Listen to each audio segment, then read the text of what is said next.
Ja, hallo. Es gibt sehr viele Sachen hier in Köln, die kennt man meist nur vom Namen her. Ja, okay, am Dom war wahrscheinlich schon jeder, aber wer kennt denn zum Beispiel die Himmelssäule? Wer kennt denn zum Beispiel das Brauhaus in der Salzias? Und darüber hinaus, wer kennt denn die Geschichte dazu?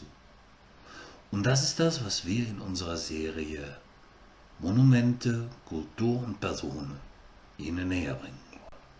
In den 80er Jahren verbreitete sich langsam aber sicher, erst verharmlost oder versteckt, eine Krankheit, die die ganze Welt heimsuchen sollte.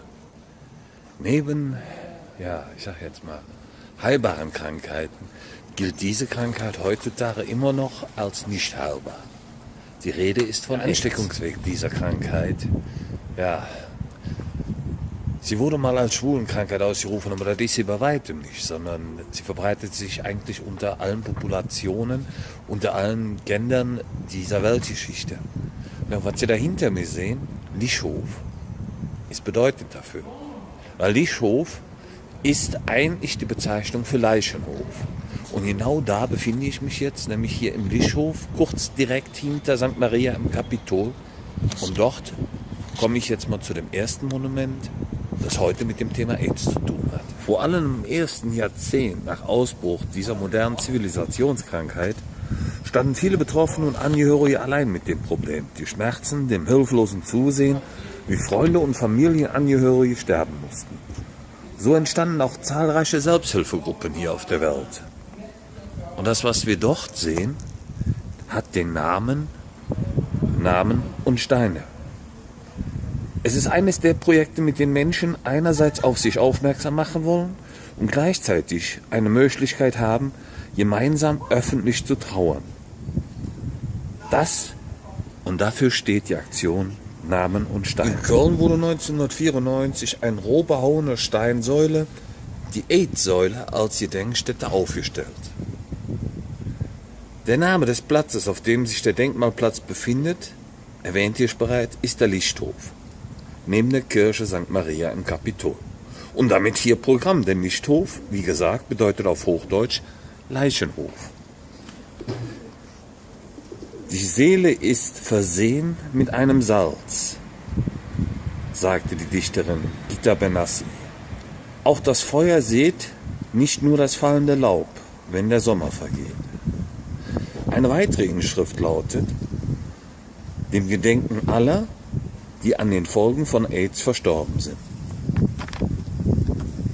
Ja, das Schöne ist hier in Köln. Hier in Köln bist du ja egal, wo du hingehst, nicht lang allein. Und gerade eben, als ich über Namen und Steine gesprochen habe, wurde ich von einem Mann angesprochen, der da fragte, wird das ein Film, was Sie da machen? Ich sage, ja. Ich sage, das ist für, oder beziehungsweise das finden Sie dann auf YouTube, wenn Sie nach Monumente, Kultur und Personen suchen. Ich sage, und heute ist es nun mal Namen und Steine. Also das, was wir vorhin gesehen haben. Und das, was er sagte, das war richtig süß. Er sagte, aber das ist noch nicht alles. Da müssen Sie eigentlich auch noch zum kalten Eck. Und genau da befinden wir uns jetzt. Unweit der Altstadt, also direkt am Rheinufer, befindet sich eine große Ansammlung von Steinen, über die wir tagtäglich drüber laufen, die man so fast ja nicht beachtet. Die will ich euch jetzt zeigen. Nichts erinnert wirklich hier an irgendwas Kaltes, wenn wir sich hier vorne befinden. Kann ich ja nicht anders sagen. Aber dennoch ist das hier eine Ecke, die Sie sich merken sollten. Denn das, was Sie dort vorne sehen, ja, ich sag jetzt mal in mehreren Farbschattierungen, das ist das kalte Eck. Das kalte Eck ist eine Kunstinstallation in der Altstadt Nord vom Künstler Tom Fecht. Es ist dem Andenken der Menschen gewidmet, die infolge von AIDS gestorben sind. Das Denkmal ist Teil eines Erinnerungsprojektes. Die quadratische Anordnung besteht aus 19 Reihen natürlicher Pflastersteine. Bei den Steinen handelt es sich um bereits benutzte Steine, die durch den Künstler selber bearbeitet wurden. Die Installation ist 3,20 Meter x 3,20 Meter groß und besteht aus 285 Steinen. In etwa ein Drittel der Steine sind die Namen der Kölner AIDS-Toten gemeißelt. Dazwischen befinden sich 12 Steine mit kleinen Kreuzen und einem Titelstein. Andere wiederum sind leer. Dies hier ist der sogenannte Titelstein. Köln 1993, Memoir Nomade 1992 bis 2000. All denen, die als Nomaden Jetzt unter uns weilen, im Geiste, in der Liebe und in der Hoffnung geteilt. Aber das ist nicht alles, was sich hier findet. Neben den Namensteinen der gesamten AIDS-Toten, beziehungsweise der genannten AIDS-Toten dort, die in der Regel nur mit Vornamen und unkenntlichem Nachnamen dort abgelegt sind, befindet sich auch noch eine Metalltafel. Hier auf der nördlichen Mauer, kurz vor der Altstadt, befindet sich die Metallplakette. Auf der steht Galtes Eck, Köln 1998. Die Installation erinnert an Menschen, die an AIDS verstorben sind.